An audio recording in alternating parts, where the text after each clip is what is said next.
매일 성경 큐티 힌트 2024년 12월 14일 아모스 8장 1절에서 14절까지 말씀. 주 여호와께서 내게 이와 같이 보이셨느니라. 보라, 여름과일 한 광주리이니라. 그가 말씀하시되 아모스야 네가 무엇을 보느냐.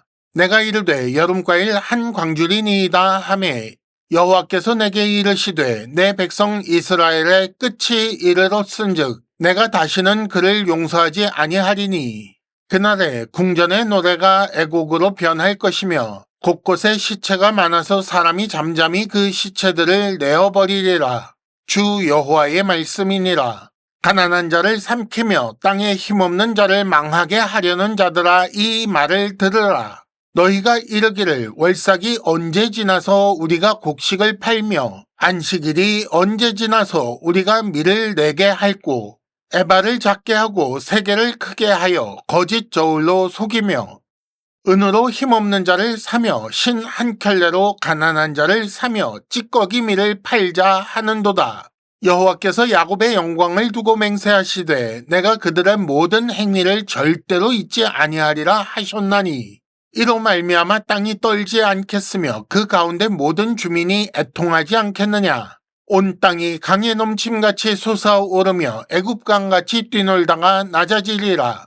주 여호와의 말씀이니라. 그날에 내가 해를 대낮에 지게 하여 백주의 땅을 캄캄하게 하며 너희 절기를 애통으로 너희 모든 노래를 애곡으로 변하게 하며 모든 사람에게 굵은 배로 허리를 동이게 하며 모든 머리를 대머리가 되게 하며 독자의 죽음으로 말미암아 애통하듯 하게 하며 결국은 곤고한 날과 같게 하리라. 주 여호와의 말씀이니라. 보라, 날이 이를지라 내가 기근을 땅에 보내리니 양식이 없어 주림이 아니며 물이 없어 가람이 아니요 여호와의 말씀을 듣지 못한 기갈이라. 사람이 이 바다에서 저 바다까지 북쪽에서 동쪽까지 비틀거리며 여호와의 말씀을 구하려고 돌아다녀도 얻지 못하리니 그날에 아름다운 처녀와 젊은 남자가 다 갈하여 쓰러지리라. 사마리아의 죄된 우상을 두고 맹세하여 이르기를 다나 네 신들이 살아있음을 두고 맹세하노라 하거나 브엘세바가 위하는 것이 살아있음을 두고 맹세하노라 하는 사람은 엎드러지고 다시 일어나지 못하리라. 아멘. 오늘의 큐티 힌트 3가지입니다. 첫째, 풍요를 위해 하나님을 거절한 자들에게 끝이 왔습니다. 둘째, 혹시 이런 기독교인은 아닌지 잘 생각해 보셔야 합니다.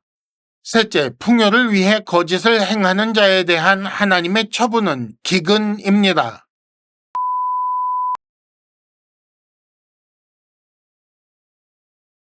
큐티 힌트 첫 번째, 풍요를 위해 하나님을 거절한 자들에게 끝이 왔습니다.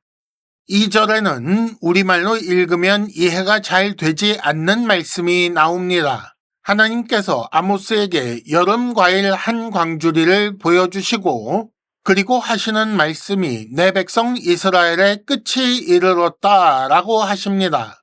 이 말씀은 히브리어로 읽으면 분명하게 이해가 되는데 우리말로 여름 과일이라고 번역된 단어는 카이츠라는 단어이고 끝이라고 번역된 단어는 캣츠라는 단어입니다. 발음도 그리고 글자 모양도 비슷하게 생겼습니다. 이것은 비슷한 발음의 두 단어를 사용한 일종의 언어 유희입니다.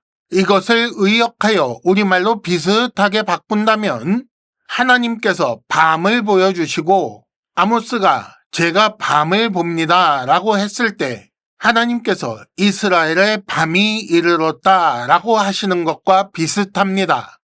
이스라엘은 여름 과일 즉 풍요를 원하여 하나님을 거절하고 우상을 섬겼습니다.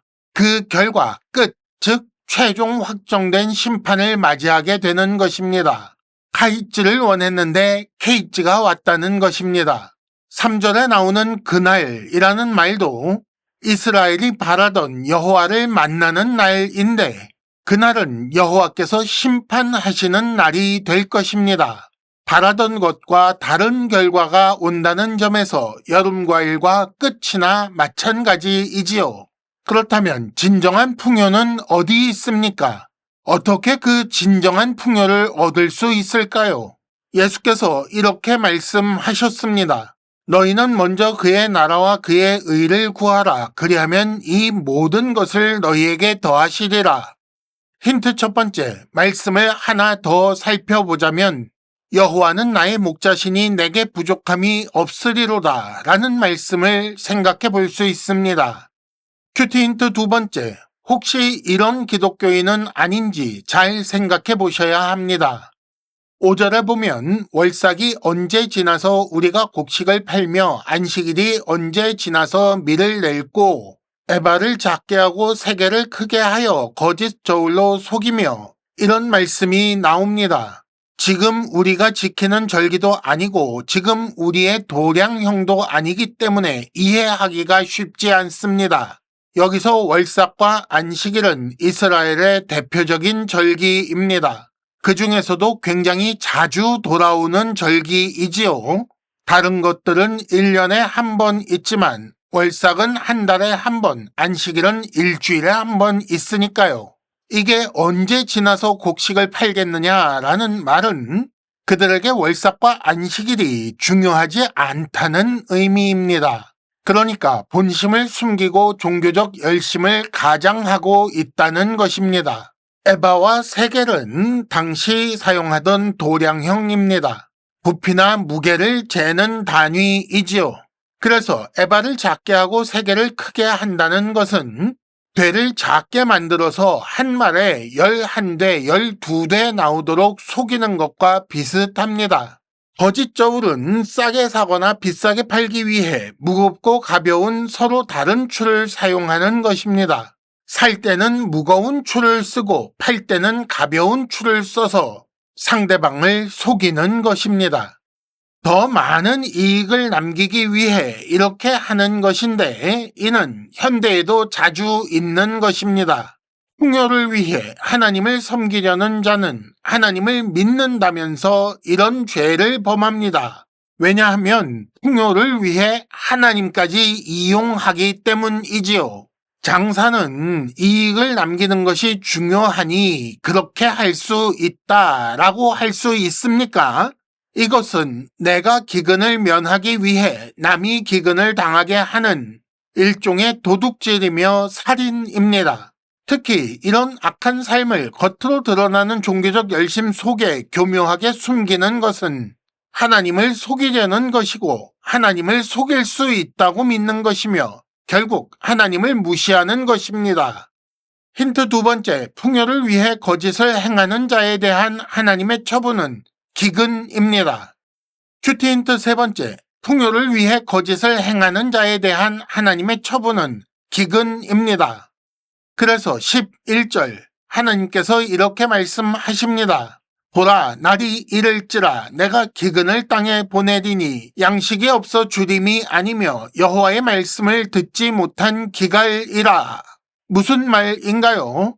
하나님의 말씀을 거절하니 말씀을 주지 않겠다는 것입니다. 영적인 양식의 공급을 끊어서 영적으로 기근을 겪게 하신다는 거지요.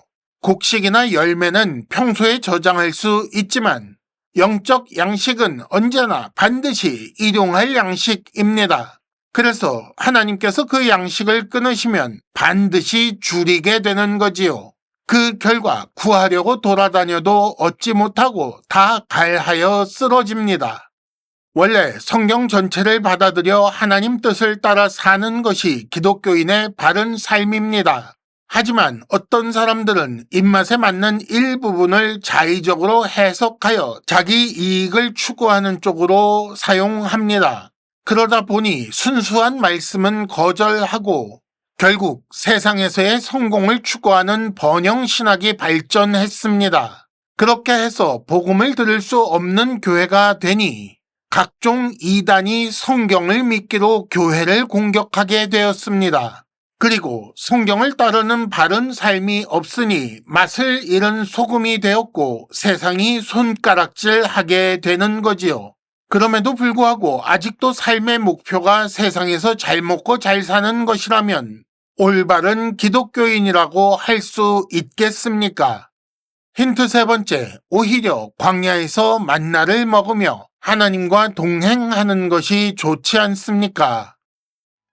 이상으로 2024년 12월 14일 매일 성경 큐티 힌트를 마칩니다. 여러분 큐티를 통해 은혜 많이 받으시기를 바랍니다.